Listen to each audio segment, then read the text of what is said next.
Hello friend, this is Anil Gupta. Welcome to Indo Pathshala. आप सबका Indo पाठशाला पर मैं स्वागत करता हूं। एसएससी एमटीएस के लिए प्रैक्टिस सेट लेके आया हूं। जीके जीएस का कंटेंट हिंदी और इंग्लिश दोनों लैंग्वेज में होगा और पीडीएफ आपको टेलीग्राम पे मिल जाएगा। ओके, अभी सीजीएल का भी नोटिफिकेशन आ गया है जिसका 3 महीने के बाद एग्ज़ाम होना है। तो बहुत सारी चीज़ें हैं और ये कंटेंट आपको जितने भी वनडे एग्ज़ाम होते हैं उन सब के लिए इम्पोर्टेंट रहेगा। तो चलिए शुरू करते हैं हमारी वीडियो। कंटेंट पसंद आए तो प्लीज़ चैनल को ज़रूर सब्सक्राइब करना और लाइक करना, कमेंट करके बता देना कंटेंट कैसा था। और एक बात और, क्वेश्चन जो है वीडियो के लास्ट में क्वेश्चन पूछा है, वीडियो को ध्यान से सुनना। इसी वीडियो में से क्वेश्चन पूछा गया है तो उसका आंसर भी ज़रूर देना। उड़ीसा जो राज्य है उसका पुराना नाम क्या था? What was the old name of Orissa state? देखिए, उड़ीसा का जो पुराना नाम था ना वो उत्करात था। उड़ीसा प्राचीन काल से मध्यकाल तक उड़ीसा के बहुत सारे नाम रहे हैं, जैसे कलिंग, उत्कल, उत्करात, त्रिलिंग या दक्षिण कौशल, मत्स्य आदि। ये सारे नाम जो है ये उड़ीसा के रहे हैं और अभी हाल फिलहाल में ही उड़ीसा का नाम चेंज करके ओडिशा कर दिया गया है। आप सब जानते होंगे, पहले ये उड़ीसा हम लोग बोलते थे और अभी भी हमें आदत भी है इसकी, लेकिन अब इसका नाम जो है ओडिशा कर दिया गया है। कब किया गया ये? तो ये किया गया है नवंबर 4 को 2011 में, याद रखेंगे। और मैं अगर बात करता हूँ पाटली गांव की तो ये बिहार का पुराना नाम है, याद रखना। कामरूप किसका नाम है? आसाम का पुराना नाम है, ठीक है। मालाबार किसका नाम है? केरल का पुराना नाम है, ठीक है, याद रखेंगे। और दिल्ली का पुराना नाम क्या है? इंद्रप्रस्थ है, ठीक है। ये यहाँ पे आप देख सकते हैं उड़ीसा मैप में, यहाँ पे उड़ीसा लोकेटेड है, ये भारत का मैप है। नेक्स्ट क्वेश्चन है, when were the Commonwealth game held for the first time? यानी राष्ट्रमंडल खेल की बात हो रही है, पहली बार कब हुए थे? देखिए, राष्ट्रमंडल खेल पहली बार 1930 में हुए थे।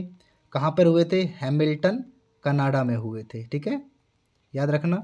कनाडा में हैमिल्टन शहर में ये हुए थे, ठीक है। भारत ने कब भाग लिया था? तो आप कहेंगे भारत ने भाग लिया था 1934 में। भारत ने 1934 में भाग लिया है और 1934 में ही भारत के लिए पहली बार मेडल किसने दिलवाया? क्वेश्चन फ्रेम होता है तो आप कहेंगे भारत के लिए जो मेडल दिलवाया था ये शख्स हैं, इन्होंने दिलवाया था। राशिद अनवर इनका नाम है, रेसलिंग में पदक आया है, ठीक है।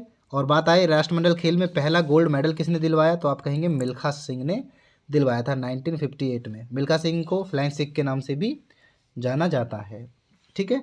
ये सारी चीज़ें आप याद रखेंगे। और बता देता हूँ 2022 में कॉमनवेल्थ गेम हुए हैं, याद है ना।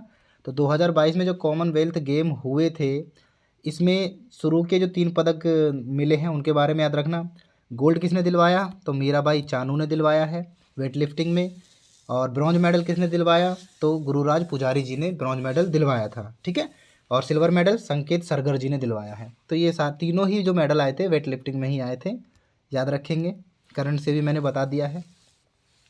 सबसे हाई क्वालिटी का जो कोयला है जिसमें कार्बन की जो मात्रा है 80% से 95% तक है, यानी हाईएस्ट क्वालिटी वाला कोल कौन सा है इनमें से? देखिए, कोयला 4 प्रकार के होते हैं, चारों का नाम मैं यहाँ दे चुका हूँ, एंथ्रासाइट, बिटुमिनस, लिग्नाइट और पीट। तो देखिए, जो ये एंथ्रासाइट है ना, एंथ्रासाइट में कार्बन की मात्रा कितनी होती है? 80 से 95% तक होती है। क्वेश्चन फ्रेम होने लगा कि ये जो क्या नाम है एंथ्रासाइट है भारत में किस राज्य में मिलता है? तो आप कहेंगे भारत में जो ये मिलता है कश और अगर ऑप्शन में लद्दाख हो तो लद्दाख भी सही है, ठीक है। कश्मीर या लद्दाख में ये ज़्यादातर मिलता है। और अगर बात करूँ मैं बिटुमिनस की, देखिए भारत में सर्वाधिक मात्रा में तो बिटुमिनस मिलता है 90% तक, ठीक है। और जो राज्य की मैं बात करता हूँ तो राज्य झारखंड है पहले नंबर पर, फिर झारखंड है और झारखंड के बाद छत्तीसगढ़, उड़ीसा, बंगाल, ये 3-4 राज्य हैं जहाँ पर कोयला सबसे अधिक मात्रा में भारत में पाया जाता है, ठीक है, ये याद रखेंगे। और हमारे जो खनिज संसाधन एवं श्रम मंत्री कौन है? आप कहेंगे विजेंद्र प्रताप सिंह हैं, ठीक है। नेक्स्ट क्वेश्चन है, which state of India has the least forest cover area? यानी भारत का कौन सा राज्य है जहाँ पर सबसे कम वन क्षेत्र है या वन आवरण है? तो हरियाणा एक ऐसा राज्य है जहाँ पर सबसे कम वन क्षेत्र पाया जाता है। क्यों पाया जाता है? क्योंकि हरियाणा में जो है ना कृषि ज़्यादा होती है, कृषि पर ये डिपेंडेंट है, इसीलिए। कितना परसेंट है हरियाणा का? 3.95% जो है फॉरेस्ट है ओनली, ठीक है, क्यों? क्योंकि ये एग्रीकल्चर पे ज़्यादा डिपेंडेड है। ठीक है, याद रखेंगे। और अगर हम लार्जेस्ट फॉरेस्ट की बात करते हैं तो लार्जेस्ट फॉरेस्ट मिलेंगे आपको मध्य प्रदेश में। ठीक है, लेकिन अगर परसेंटेज की बात की जाए तो परसेंटेज में ये चीज़ें चेंज हो जाएंगी, याद रखेंगे। देखिए परसेंटेज में पहले नंबर पे है मिजोरम। ठीक है, मिजोरम है कितना, 84% लगभग। ठीक है, और दूसरा अरुणाचल प्रदेश है, कितना है, 79%। और तीसरा मेघालय, कितना है, 76%। तो ये परसेंटेज के हिसाब से अगर क्वेश्चन आ जाए कि परसेंटेज के हिसाब से भारत का कौन सा राज्य है जिसमें सबसे ज़्यादा वन क्षेत्र है, तो आप कहेंगे मिजोरम में है। ओके, नेक्स्ट क्वेश्चन की तरफ चलते हैं। अगला क्वेश्चन है, who is the present chief election commissioner?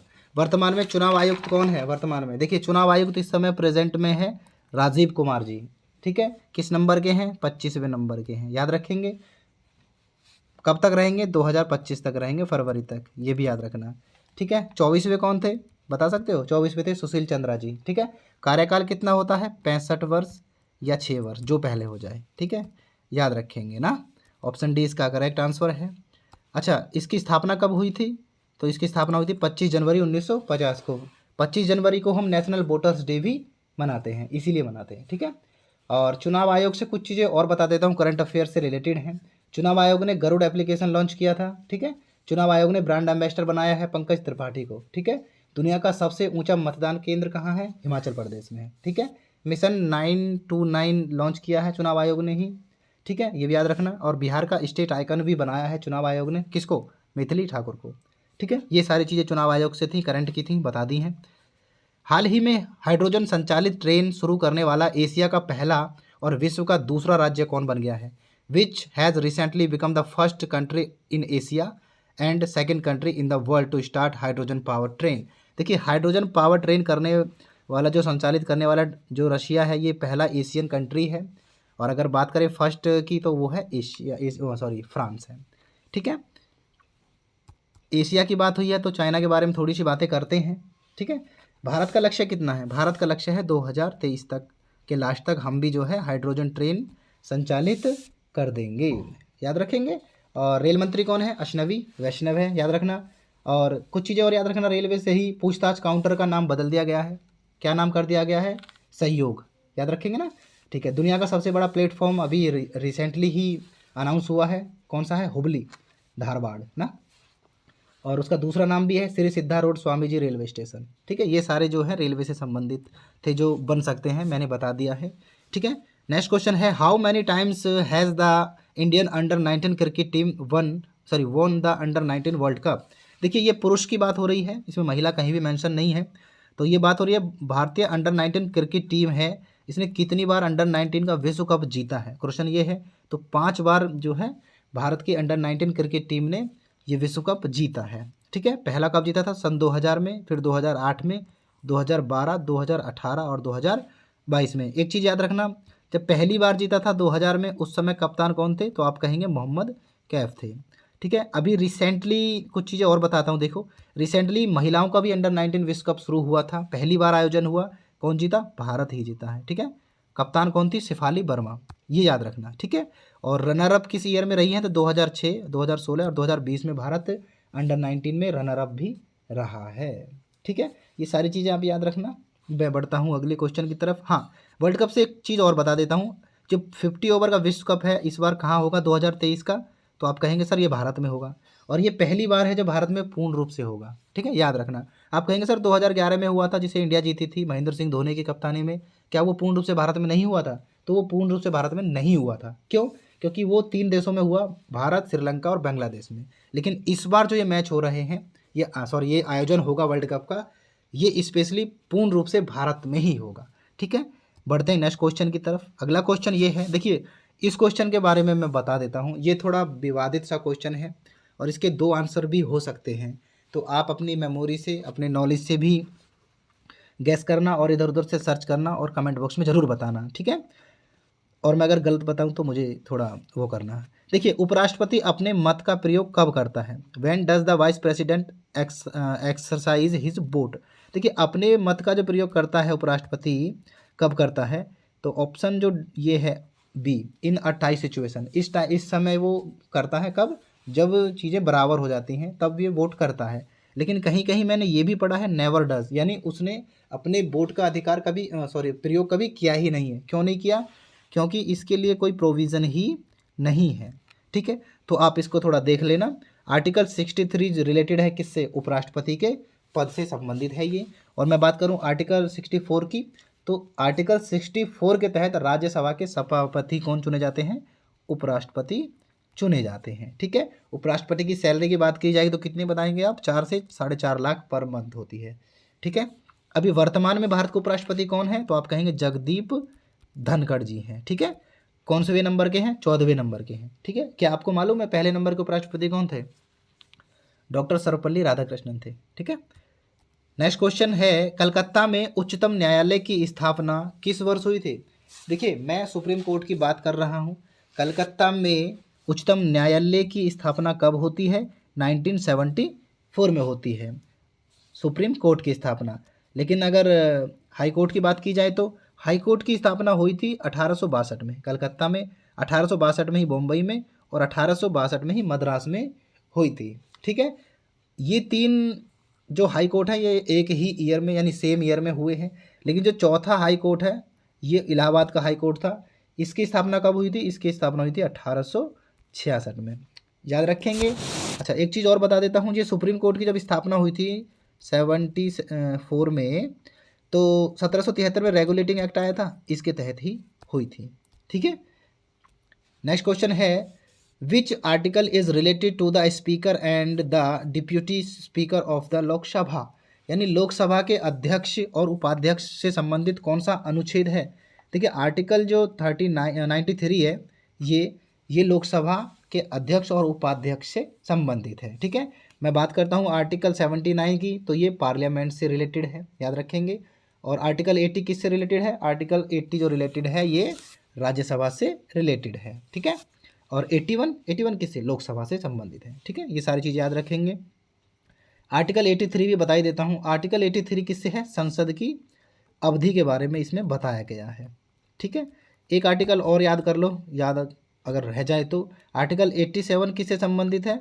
Article 87 संबंधित है राष्ट्रपति के अभिभाषण से। ठीक है, अच्छा, एक क्वेश्चन और फ्रेम हो सकता है, आर्टिकल जो 87 है राष्ट्रपति का अभिभाषण, इसे तैयार कौन करता है?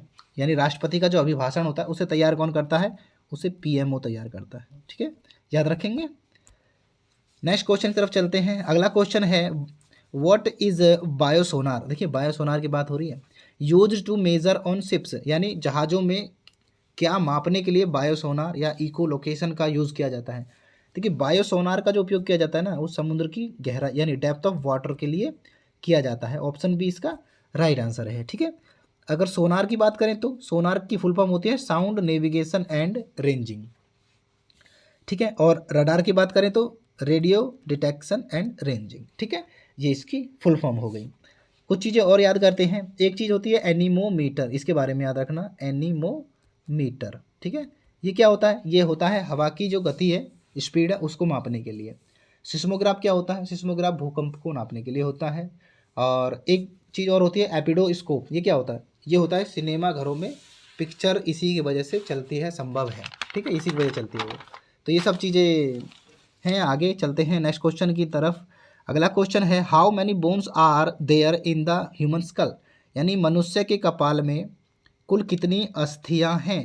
देखिए, मनुष्य के कपाल में कितनी अस्थियां हैं? 29 हैं। ठीक है, ये 14, 8 और 6 इनको जोड़ने के बाद टोटल 28 होती हैं और प्लस एक जीभ में होती है, तो 29 अस्थियां मनुष्य के टोटल कपाल में होती हैं। याद रखेंगे। मैं कुछ चीज़ें और बता देता हूँ आपको, देखिए जिससे कि आपका डाउट क्लियर हो जाए। ये 14 बोन्स कहाँ पे होती हैं? ये चेहरे में होती हैं। ठीक है, 8 हड्डियाँ कहाँ पर होती हैं? ब्रेन में होती हैं, फ्लैट हड्डियाँ भी इन्हें बोला जाता है। ठीक है, 6 बोन्स कहाँ होती हैं? कान में, 3 इधर 3 उधर, मतलब 3 एक राइट में 3 लेफ्ट में। ठीक है, एक बोन कहाँ पे होती है? ह्यूमन टंग में होती है, बता चुका हूँ। जीभ की में जो हड्डी होती है उसका नाम क्या है? उसका नाम है हाइयोड, HYIOD। ठीक है, याद रखेंगे। और कान की जो हड्डी होती है उसको सबसे छोटी हड्डी है कान में, पता है ना, उसको क्या बोलते हैं? उसको बोलते हैं स्टेफीज। पक्का। कान में एक हड्डी और होती है इनकस। ठीक है, इसे अमर हड्डी भी बोला जाता है। और कान में एक सबसे कमज़ोर हड्डी होती है। अगर क्वेश्चन आता है कि पूरे मानव शरीर में सबसे कमज़ोर हड्डी कौन सी है, तो आपका आंसर होना चाहिए मैलस। ठीक ठीक है। मेलस सबसे कमज़ोर हड्डी है और ये कान में पाई जाती है। पूरी बॉडी की मैं बात कर रहा हूँ। सबसे लंबी हड्डी कौन सी होती है? फीमर, जांग की, यानी पैर वाली। हाँ, चलो चलते हैं नेक्स्ट क्वेश्चन की तरफ। अगला क्वेश्चन है, ग्रेट सॉल्ट लेक कहाँ पर स्थित है? Great Salt Lake, where is the Great Salt Lake located? देखिए, ग्रेट सॉल्ट लेक जो है ना, ये अमेरिका में स्थित है। अमेरिका में किस साइड? नदर्न जो अमेरिका है उधर साइड है, ठीक है। और बात करते हैं कुछ चीज़ें और लेक से। दुनिया की सबसे बड़ी जो खारे पानी की झील है कौन सी है? कैसिपियन, याद रखेंगे, कैसिपियन सागर झील है, याद है ना। और भारत में जो खारे पानी की झीलें हैं कितनी हैं?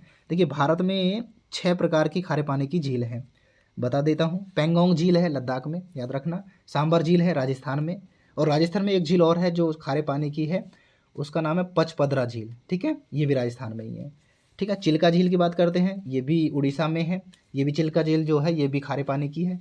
पुलिकट झील आंध्र प्रदेश और तमिलनाडु के बॉर्डर पे है, ठीक है। और एक झील खारे पानी की जो है लोनार झील है, महाराष्ट्र में है, ठीक है।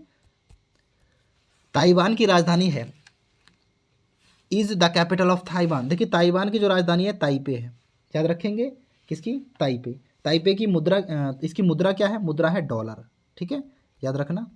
ताइवान की राजधानी ताइपे, मुद्रा क्या है? डॉलर। बैंकॉक की बात करते हैं, ये किसकी राजधानी है? ये राजधानी है थाईलैंड की, ठीक है, थाईलैंड की, और मुद्रा क्या है? थाई बहत, ठीक है। मैं बात करूँ इसके नाम पे है, ये किसकी राजधानी है? ये राजधानी है कंबोडिया की, ठीक है, कंबोडिया। मुद्रा क्या है? रियाल, याद रखना। और हनोई, हनोई किसकी राजधानी है? वियतनाम की, ठीक है, मुद्रा क्या है? डोंग, ठीक है, याद रखना। रेनमिनबी किसकी मुद्रा है? बताना कमेंट में ना। नेक्स्ट क्वेश्चन तरफ चलते हैं। अगला क्वेश्चन है, which type of soil has the maximum amount of organic matter? यानी किस प्रकार की मिट्टी में कार्बनिक पदार्थ की मात्रा सबसे ज़्यादा होती है? देखिए, जो ब्लैक सॉइल होती है ना, काली मिट्टी, इसमें कार्बनिक पदार्थ की मात्रा सबसे ज़्यादा होती है, ठीक है। बात करते हैं इस काली मिट्टी के बारे में कुछ चीज़ें और। इसमें कार्बनिक पदार्थ के साथ साथ मैग्नीशियम, चूना, लोह ये भी पाए जाते हैं, ठीक है। और मेजरली किन किन राज्यों में ये पाई जाती है? कर्नाटक, महाराष्ट्र, गुजरात और एमपी में ज़्यादातर पाई जाती है, ठीक है। इसका काला रंग क्यों होता है? इसका काला रंग किस कारण होता है? टिटेनी फेरस की वजह से, याद रखेंगे। काली मिट्टी को रेगूर मिट्टी भी कहा जाता है। अच्छा, अगर मैं पूछूं आपसे, काली मिट्टी में पैदा होने वाली कोई मुख्य 2 फसलें बताइए, कपास को छोड़कर, तो आप कहेंगे तिलहन की फसलें और खट्टे फल, ये सारे किस में होते हैं? काली मिट्टी में ही होती हैं, पाई जाती हैं, ठीक है। ये सारी चीज़ें मैं यहाँ लिख चुका हूँ, एक बार पढ़ लेना। अब टाइम कम रह जाएगा क्योंकि वीडियो लंबी हो जाएगी फिर ना। तो ये सारी चीज़ें हैं, मैंने आपको डिस्क्राइब कर दिया है क्योंकि ये चीज़ें मुझे याद हैं, ठीक है। संविधान की 7वीं अनुसूची किससे संबंधित है? यानी आर्टिकल की सेवंथ शेड्यूल जो कॉन्स्टिट्यूशन रिलेटेड है, कौन सी संविधान की 7वीं अनुसूची किससे संबंधित है? तो 7वीं जो अनुसूची है ये ऑल ऑफ द अबव, यानी संघ सूची, राज्य सूची और समवर्ती सूची, तीनों सूची से संबंधित है, ठीक है। इनके विषय के बारे में बात कर लेते हैं। देखिए, ये जो यूनियन लिस्ट है इसमें 100 सब्जेक्ट हैं, स्टेट लिस्ट में 61 सब्जेक्ट हैं। पहले 66 थे, अभी 61 है।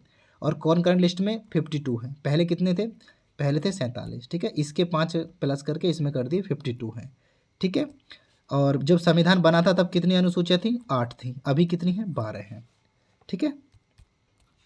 भारत पाकिस्तान कारगिल युद्ध का जो कोड नेम था क्या था? What was the code name of Bharat and Pakistan Kargil war? देखिए, जो कारगिल वॉर हुआ था भारत पाकिस्तान में, इसके ऑपरेशन का नाम था ऑपरेशन विजय, ठीक है। ये कोड नेम था ऑपरेशन विजय, याद रखेंगे।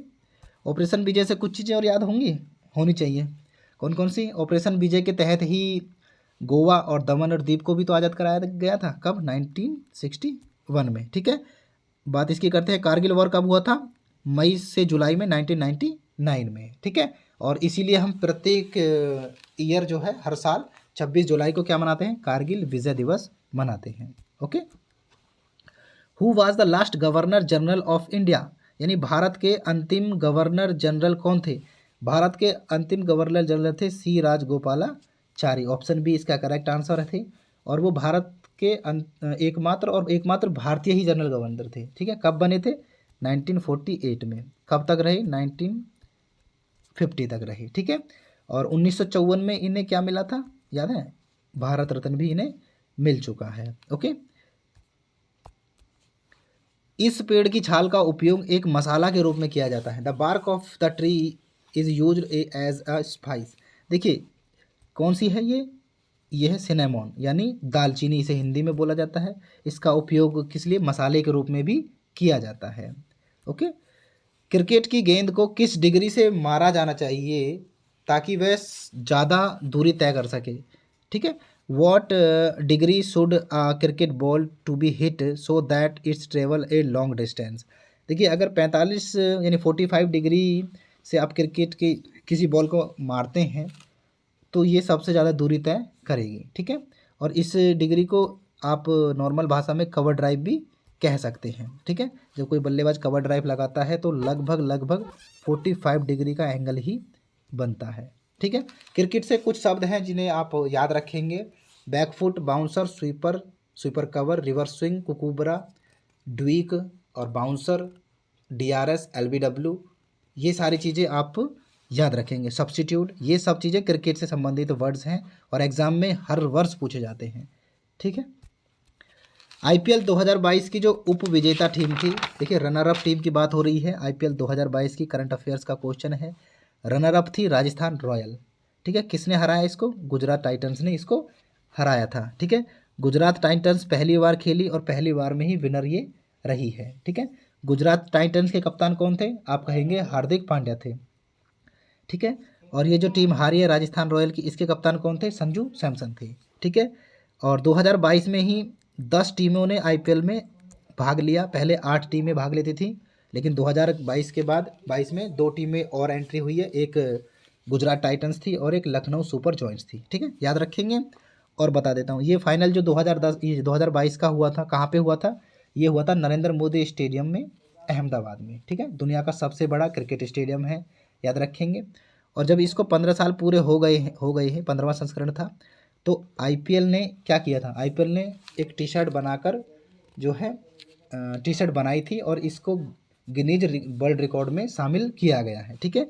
इस मैच की, इस पूरे IPL की चीज़ बता देता हूँ। ऑरेंज कैप किसको मिला है, जोस बटलर को मिला है। पर्पल कैप किसको मिला है, युजवेंद्र चहल को मिला है। तो ये सारी चीज़ें थी IPL 2022 से। आई होप सारी चीज़ें क्लियर हो गई होंगी। नेक्स्ट क्वेश्चन है, who was the first women literature to receive the Jnanpith award. देखिए इसमें मैं बहुत सारी चीज़ें आपको बताने वाला हूँ ज्ञानपीठ अवार्ड से, बिल्कुल ध्यान से सुनना और याद रखना, ठीक है। देखिए ज्ञानपीठ पुरस्कार पाने वाली प्रथम महिला साहित्यकार कौन थी, अन्नपूर्णा देवी जी थी। इनको जो है साहित्य में पहला ज्ञानपीठ अवार्ड मिला था, ठीक है। कब मिला था, बंगाली भाषा में मिला है 1978 में। किस लिए मिला था, प्रीति श्रुति के लिए, ठीक है। एक रचना थी इनकी, उसके लिए इन्हें ये मिला है, ठीक है। ज्ञानपीठ अवार्ड की स्थापना कब होती है, 1965 में, ठीक है, याद रखेंगे। और मैं बात करता हूँ, पहले ये तो महिला थी, पहले पुरुष की, तो पहले पुरुष थे मलयालम कवि थे, जी शंकर कुरूप नाम था उनका, उनको मिला था, ठीक है।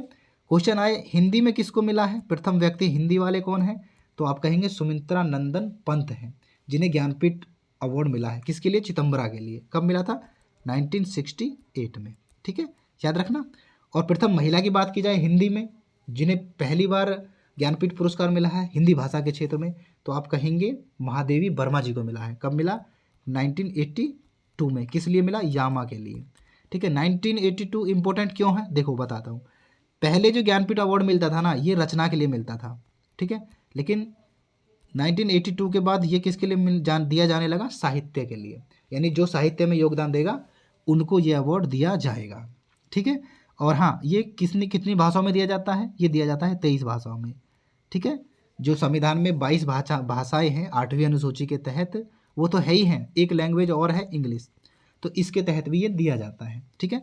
इंग्लिश में प्राप्त करने वाले पहले व्यक्ति कौन है, याद रखेंगे अमिताभ घोष है, एकमात्र व्यक्ति हैं, ठीक है। ये सारी चीज़ें आई होप ज्ञानपीठ पुरस्कार से आपकी क्लियर हो गई होंगी। नेक्स्ट क्वेश्चन है, India is divided into how many pin code zones, यानी भारत को कितने पिन कोड जोन में विभाजित किया गया है। देखिए भारत को 9 पिन कोड जोन में विभाजित किया गया है, ठीक है। 9 में से 8 जो जोन है ये किस लिए है, ये प्रादेशिक क्षेत्र के लिए है, और एक जो जोन है ये किसके लिए है, आर्मी के लिए है, ठीक है, याद रखेंगे। पिन का मतलब क्या होता है, पिन का मतलब होता है पोस्टल इंडेक्स नंबर, यानी डाक सूचक संख्या, ठीक है। क्वेश्चन आए भारत में कोड प्रणाली कब चालू हुई थी, तो आप कहेंगे 15 अगस्त 1972 को हुई थी, ठीक है। पिन से एक चीज़ और याद रखना, पिन टू, अगर मैं पिन 2 बोल दूँ तो पिन 2 दो राज्य से संबंधित है। कौन कौन से? उत्तराखंड और उत्तर प्रदेश से संबंधित है। इनके पिन कोड आप देखना 2 से ही स्टार्ट होंगे, ठीक है। और पिन कोड में जैसे मान लो कोई पिन कोड ये है, सॉरी किसी का लिख दूँ तो मैं गलत, बुरा मत मानना। मान लो ये पिन कोड है तो इसके जो 3 डिजिट है ना, ये स्टेट और एरिया और डिस्ट्रिक्ट के बारे में बताते हैं, ठीक है। राजीव गांधी अंतर्राष्ट्रीय हवाई अड्डा कहाँ स्थित है? Where is Rajiv Gandhi international airport located? देखिए इंटरनेशनल एयरपोर्ट की बात हो रही है राजीव गांधी की, तो कहाँ पर है ये? हैदराबाद में है, ठीक है। राजीव गांधी एयरपोर्ट हैदराबाद में है, ठीक है। समाधि स्थल को क्या बोलते हैं? इनकी को वीर भूमि बोला जाता है, इनकी समाधि स्थल को, ठीक है। और एक चीज़ और बता देता हूँ, ये सबसे कम उम्र के प्रधानमंत्री हैं भारत के, ठीक है। और क्या बताता हूँ, और बताता हूँ करेंसी। हाँ, अभी पासपोर्ट जारी हुआ था, पासपोर्ट रैंकिंग में भारत किस नंबर पे आ गया है 2023 का? तो 2023 में भारत 144वें नंबर पे है और 2022 में 138वें नंबर पे था, ठीक है। लास्ट क्वेश्चन है, वीर गार्जियन 2023 अभ्यास भारत और किस देश के साथ हुआ है? यानी Veer guardian 2023 exercise has happened with India and which country? देखिए ये वीर गार्जियन जो युद्धाभ्यास है ये भारत और जापान के बीच हुआ है, हाल ही में हुआ है, ठीक है। जापान के संग एक एक्सरसाइज और होती है, याद रखेंगे, क्या नाम है उसका? उसका नाम है धर्मगार्जन, ठीक है। कुछ एक्सरसाइज 2023 में हुई हैं उनके बारे में मैं बता देता हूँ, याद रखेंगे। एक साइक्लोन 1 है, ये मिस्र के साथ हुआ, जैसलमेर में, ठीक है। बोल्ड कुरुक्षेत्र है, राजस्थान जोधपुर में हुआ, सिंगापुर के साथ, ठीक है। वरुण युद्धाभ्यास किसके साथ हुआ? फ्रांस के साथ। फ्रांस के साथ ही समुद्री साझेदारी जो अरब सागर में हुआ, ये युद्धाभ्यास हुआ है, ठीक है। एक युद्धाभ्यास और भी हुआ है, उसका नाम है फ्रिंजैक्स, ये कहाँ पे हुआ? केरल में हुआ, ठीक है। और नेवी ने आंध्र प्रदेश में एक युद्धाभ्यास किया है, क्या नाम है उसका? एम्फैक्स, ठीक है। ये सब चीज़ें याद रखना, ये सारे युद्धाभ्यास थे जो 2023 में हुए हैं, और भी थे बट ये मुझे याद थे तो मैं आपको बता चुका हूँ। ये नेक्स्ट क्वेश्चन है आपके लिए, लास्ट क्वेश्चन है, समुद्र साझेदारी 2023 अभ्यास भारत और किस देश के साथ हुआ? अभी जस्ट एक्सप्लेनेशन में मैंने बोला है, आप ध्यान से सुनेंगे तो आप कमेंट कर पाएंगे किसके साथ हुआ है, ठीक है। तो Mary time partnership 2023 exercise held with India and which country? India France, India Japan, India Singapore या इंडिया श्रीलंका? ठीक है, आपके कमेंट का मैं इंतज़ार करूँगा। वीडियो कैसी लगी ज़रूर बताना, ठीक है, कमेंट करके। और वीडियो में कोई भी चीज़ें आपको समझ में ना आई हो तो एक बार फिर से रिवाइज़ करके देखना, ओके। इसका PDF आपको टेलीग्राम पे मिल जाएगा, टेलीग्राम पे आजकल क्विज़ भी अवेलेबल है, तो सारी चीज़ें आपको मिल जाएंगी, ठीक है। और मैं मिलता हूँ नेक्स्ट वीडियो में, तब तक के लिए बाय बाय, टेक केयर, जय हिंद।